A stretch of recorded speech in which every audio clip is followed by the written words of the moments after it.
Hey there, Emily with Health by Emily here. It's been a really long time since I have done a video.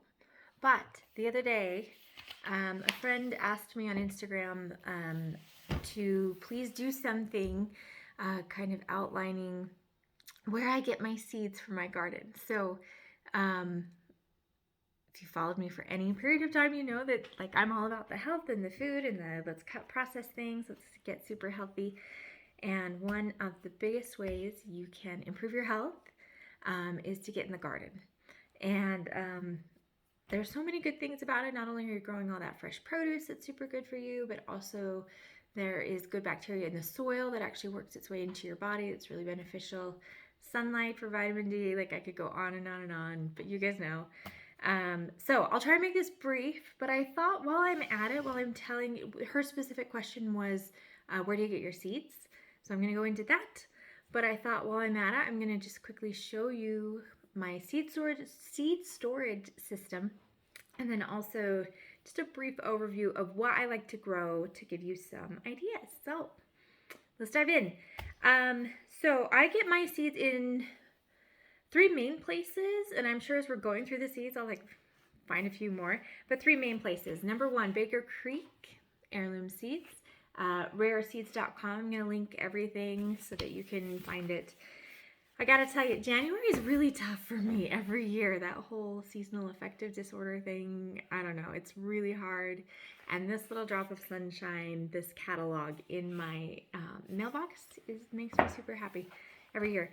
So it has all these beautiful pictures, and as I'm looking outside and it's dreary and cold, I can look through this and get happy again. So I love that they have varieties that you like wouldn't normally, like I could go, they have normal varieties, like I can grow this cauliflower, but I could also go to the grocery store and buy this cauliflower. Like it's pretty normal and basic, but you can't go to the grocery store and buy purple cauliflower, not everywhere. You can't buy carrots as tall as your kids, right? That's one thing I love about this catalog in particular, but really growing things in my own garden, is you're going to be able to get things you can't get any other way. So I love this catalog for that. Rareseeds.com, really great site. The next place that I like to get them is a website called MI Gardener. And again, I'll link that below. It's just a gardener in, is MI Michigan? My geography teacher from high school is like shaking his head right now, except he probably doesn't watch this. But he's in Michigan or wherever MI is, and he is a gardener who has done really well on YouTube and has his own seed company. The seeds are really high quality there. Everything I've gotten from them grows super well, and it's cheaper than other seed places. So that's a great place. And then the third place that I usually get most of my seeds is this, it's called Permaculture Garden. Nikki and Dave are the founders of that. They have a whole gardening program, and their seeds is a little bit different because you don't go on there and say, I want pumpkin seeds and green beans and flowers or whatever. You just sign up for the seed subscription, and then they send you something that is seasonally appropriate for your area. But it's like a mystery. And I gotta tell you, there are things I never would have grown except these seeds showed up in my mailbox, and I was like, let's try this. And I have loved everything that they've sent me. So those are the three places. I'll link them all below. They're on Instagram, they're all over. But I also wanted to show you this. I'll link this below too. This is my seed storage system. It's actually a photo storage system. So I got this one on Amazon. You can find them at Hobby Lobby or I don't know, a bunch of different places. But basically it's like this big thing with a lid. And then it has these little things inside. So, and then I just got like a generic label maker from Walmart, just something very basic. And I have gone through and labeled all my things. So that one says flowers and herbs. And this seed storage system works really well for me. Yeah, so let's take a look. I'm just going to go really fast through the seed packets and kind of show you any packets that you see that look like this are from Baker Creek, therareseeds.com. I have not yet been successful growing chamomile. I'm going to keep trying because I really super want this. We like to make our own like herbal tea mix to have over the winter.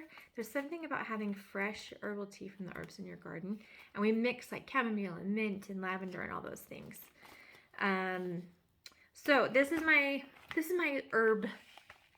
Is this herbs or flowers? Oh, this is flowers. So chamomile. That's in the wrong box. Ooh, we'll work this out. I love sunflowers. I didn't think I loved sunflowers, but I always grow some sunflowers just because they make me smile. And I love them along the edge of my garden.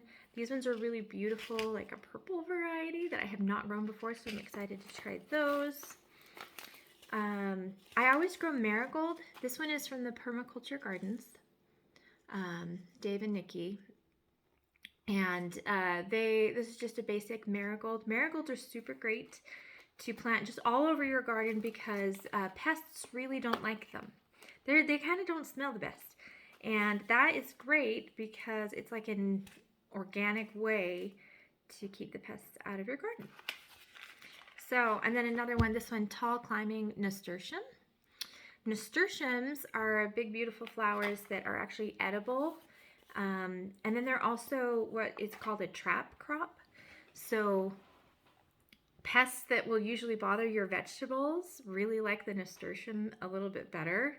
And so I get some big, beautiful blooms, and the bugs tend to head there instead of toward the stuff that I want to eat. Okay, this one, calendula. This guy, first of all, this is a packet I got a few years ago, and I haven't had to open it back up again because it just reseeds itself and they just grow. So it's not a perennial. It is annual. It dies back every year, but it just reseeds itself. Free flowers. And the thing that I love about these is in the winter, I'm in the middle of Utah. The snow falls, it freezes, and all the stuff dies except calendula. It eventually dies. It gets really cold here. So it eventually will, but that hangs on longer so I can have just a little bit of something growing in my garden before the dark doom of winter sets in. So I will always grow calendula because of that. There's also lots of good medicinal benefits to calendula. It's just a really good plant all around. We always have zinnias. They're so happy and bright, and I put them all throughout my vegetable garden beds to bring in the pollinators and just because they're pretty. Here's some more zinnias. This is a seed packet I just got at the grocery store.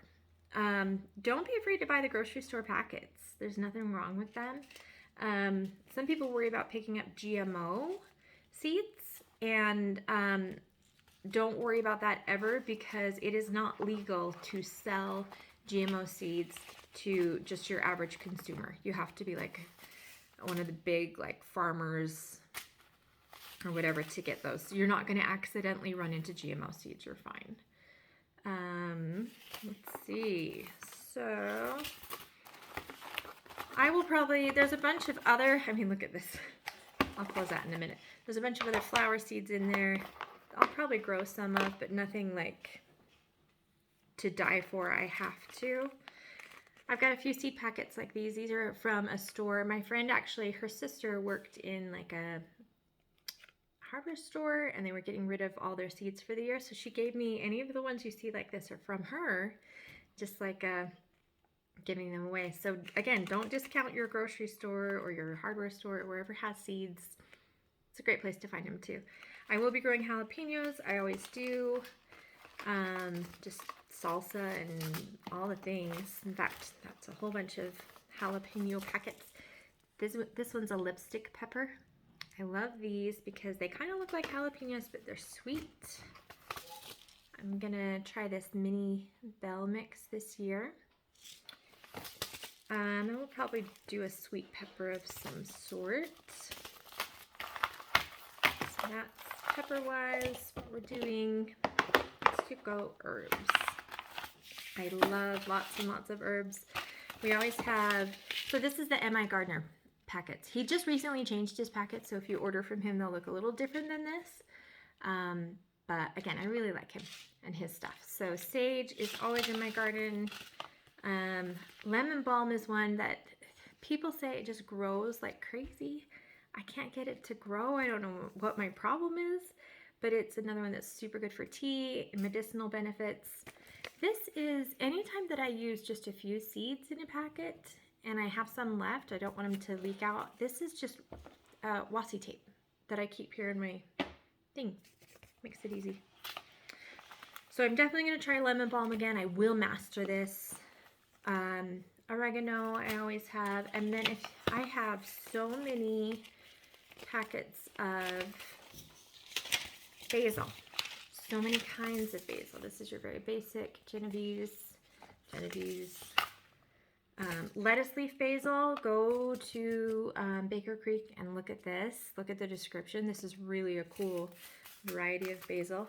Kind of my philosophy on basil in the garden, more Genovese. My philosophy on basil is it's really good. It's a good companion plant for especially tomatoes, but really anything. And I can never have enough basil in my life. That's for sure. So I grow it everywhere. And then at the end of the year, if we have a bunch out there, I will blend it up with some olive oil and freeze it. And then you get to taste it all winter. Parsley, a couple variety, or this is parsley. Thyme. I mean, all these things are just necessary. More basil. Okay. These are the melons.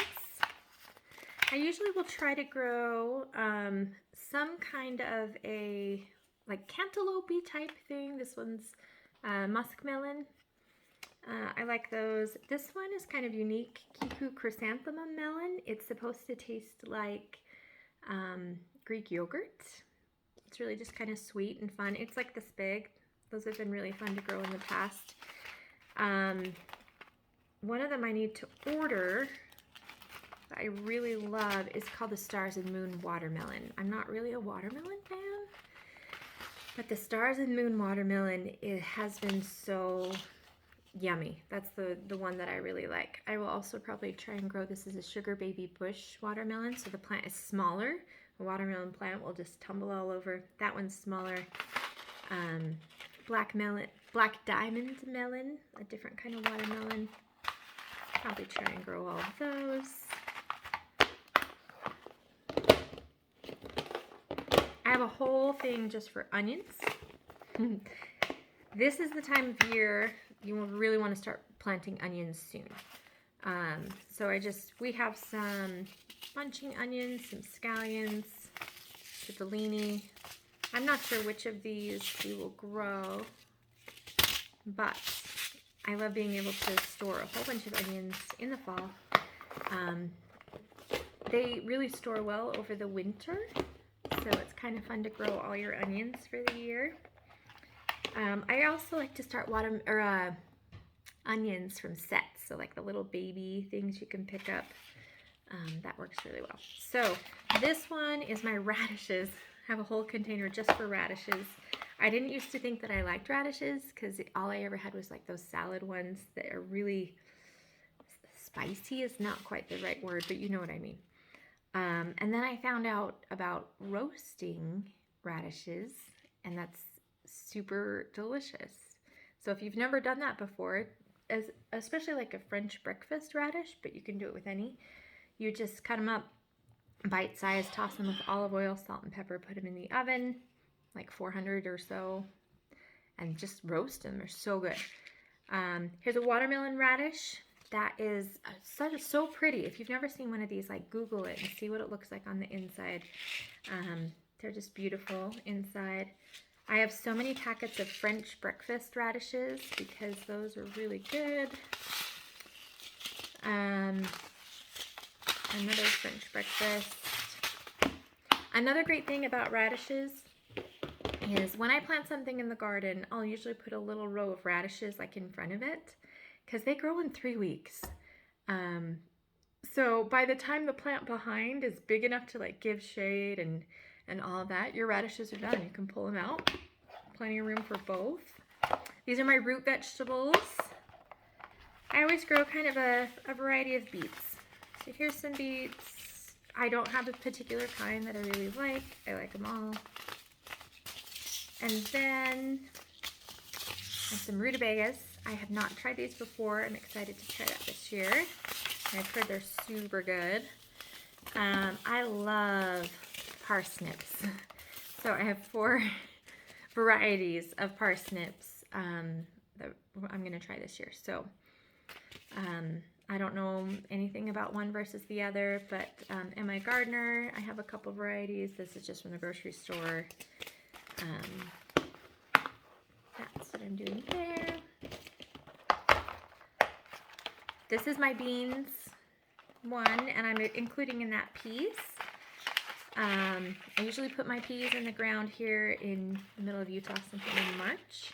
And I just have a whole bunch of different varieties. This one, Sugar Snap, Oregon Snow, Sugar Bond. I'm trying to see. There's a variety, I think I need to buy more. I think it's called a Tom Thumb, something like that. And it's just an itty bitty little plant. You don't need a trellis for it like you normally do with peas. And that plant produces so many peas, just tons and tons and tons. It's super happy.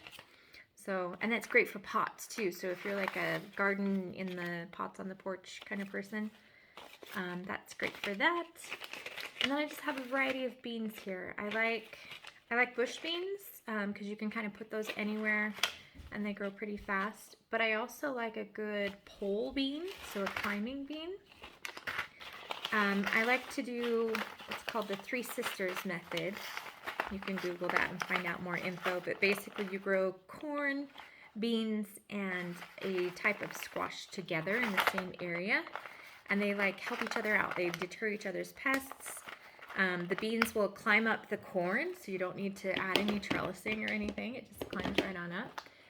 And the squash will go along and make vines on the ground and make it so you don't have so many weeds. I've done that for years and years and years, and I love it. So this is my miscellaneous box. Here's some eggplant. This is where my corn is. I ended up with a whole bunch of sweet corn packets, which is great because we love sweet corn. Here's another one. I have also grown popcorn. I really love growing popcorn, but I will give this little bit of advice. If you are growing sweet corn and popcorn, make sure one of them's a different color. Because one year we grew sweet corn that was yellow and popcorn that was yellow, and if you're trying to just eat a cob of corn that's popcorn, that's not the same thing. That was a big oops. But Baker Creek has some beautiful popcorns that are like red or blue or all these different colors, so you can tell them apart. That's super fun. Okay, so that's that. I'm going to try okra this year. I don't live in the South. Okra is not something that you grow around here very much. So I'm going to give that a try.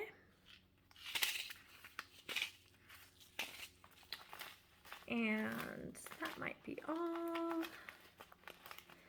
I do have to point out this one. This is borage. Oh, I have some artichokes in here too. I've unsuccessfully tried to grow artichokes so many times. I will succeed. I'm determined to grow artichokes, but I've just had trouble. This is borage.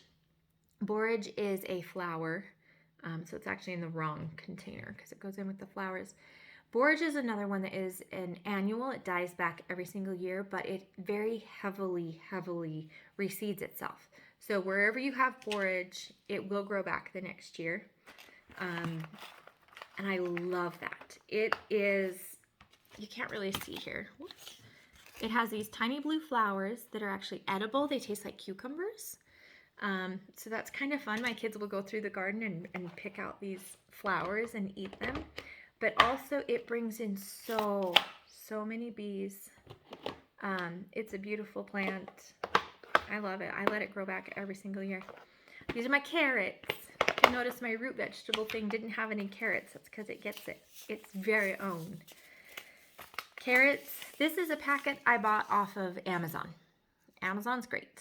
Why not, right? Again, any seed packets that you are going to buy as just someone in your home garden, it's not going to be GMO. Even like I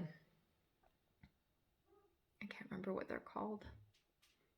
Anyway, I would not have anything bad to say about any seed packet company ever. Like, the real thing you're going to run into is how well do they grow. And so far, seeds want to grow. I haven't run into any that I've had trouble with. But the thing I love with carrots is you can always get orange carrots. These are your very basic, I can buy these in the grocery store anytime carrots. Here's some rainbow ones. I love the rainbows. Here's another rainbow blend. Here's purple. A lot of these purple carrots, like this one, it'll be purple on the outside, orange in the middle. This one, Purple Dragon, is purple. I think this is the one. I can check on this. It's purple all the way through. So that's really fun. I just love the different colors, and the different colors give you different nutrients, and that's super good for you. Okay, I have my squashes split up into winter squash and summer squash. The real main difference between those two squashes is one ends up with that nice hard outer shell, so it stores through the winter better. So that's like your pumpkins, spaghetti squash, acorn squash. This is a bush variety, so it doesn't need to trail out really far. Really like that. And we love spaghetti squash, so I grow as much of this as I can every year. Because it just stores so long. You keep it in a nice, cool, dark place, and it will keep forever. Here's a butternut squash.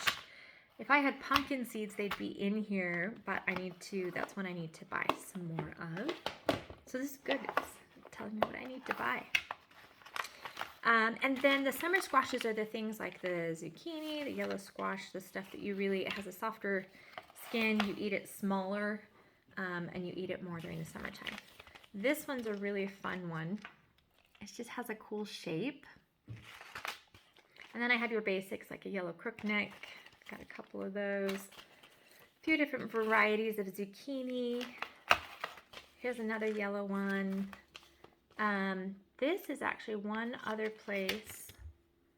Peaceful Valley Farm. They have some good seeds. I think their website is groworganic.com. I've liked my seeds from them too. A few more zucchinis. Almost done, you guys. You're hanging in there. Here are my brassicas. Brassicas are things they're all in the same family. So it's like kale, cabbage, arugula, Brussels sprouts, broccoli, cauliflower, things like that.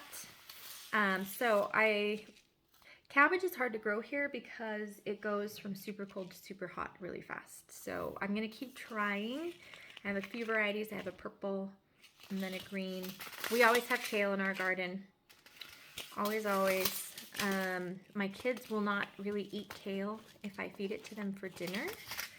But if it's in the garden, they'll run around snacking on it as they play in the yard. I don't understand, but okay. I love purple things.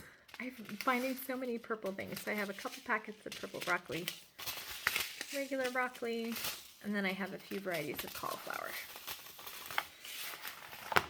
We'll try those. Cucumbers get their own little thing. I have like your basic cucumbers here. Just a few basic ones. But there's a couple I wanted to show you. One I apparently don't have the packet. It's called cucamelon, or it's also called a Mexican sour gherkin. Those are super fun. They do need a trellis, but they grow these little tiny cucumbers that are just about an inch or two, and they on the outside look like watermelon. It's kind of cute. This one is a favorite around here, dragon's egg cucumber. We also really like the lemon cucumbers.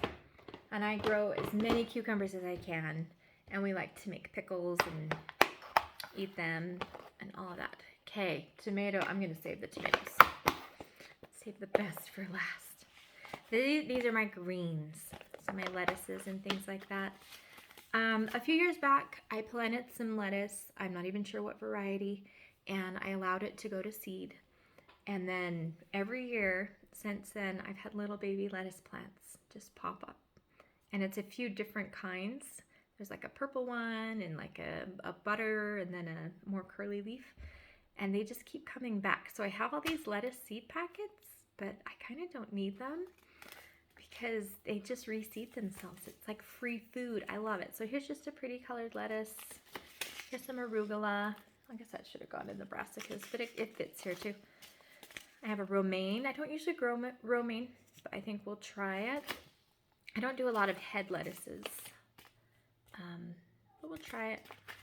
I like spinach. Spinach you want to really plant early in the year. Chard. I have a couple varieties of Swiss chard. I love them because it's just a beautiful plant. Like if you don't want the look of a vegetable garden, you could plant Swiss chard in with like some alyssum and some other flowers and things, and no one would even know that you're out there harvesting it and eating it for food. Same thing with kale. Kale is often used decoratively. And this is like a really pretty purple Russian red ragged jack. More spinach. These packets here are also from Baker Creek. They just look a little different. More lettuces. I'm trying to see if there's anything else. I have just tons of varieties of spinach in here. I'll just go through whatever in the ground and see what grows. That's kind of my whole gardening strategy, is I grow way too much, and then if half of it dies, that's fine. We still get food. Okay, tomatoes. This is a big deal. Great big deal. And I know that I don't have all the varieties that I'm going to want to grow this year. So these are, again, from my friend whose sister worked at like a hardware store, and they were cleaning out their seeds. So we have like your very basic varieties here. There's like beefsteak, red cherry, very basic, San Marzano. I think that's really the benefit of ordering from a catalog or from online versus going to your grocery store or whatever, is you're going to get varieties that you don't have at the grocery store. So Cherokee Purple, I might grow that. That's been pretty good in the past. This little yellow tomato, you can get this same variety from wherever you buy seeds. They all have it. This grows the biggest plant and about 5 bazillion of these little yellow tomatoes, and they're so yummy. We like them. See, look, here's one from Baker Creek. Same thing. This one, it's called the Mortgage Lifter. This grows a ton of tomatoes. They're way better than grocery store tomatoes, but they're not like I would do anything to eat this tomato, but they're really good. We like that. I want to grow this one. Isn't that a beautiful tomato? It's a white one. So we're going to try that. And then, yeah, the other varieties I usually buy, I must be out of. But there's a few different types of like cherry tomatoes. There's like a Sweetheart cherry tomato from Baker Creek that we always have. So I need to buy those seeds, and a few others. And then I really like tomatillos. I like to make the green chili salsa verde, make a ton of it and freeze it and have it all winter. That'll do it. Okay, that's like, I say a quick overview. That took half an hour. So thanks if you're still hanging around.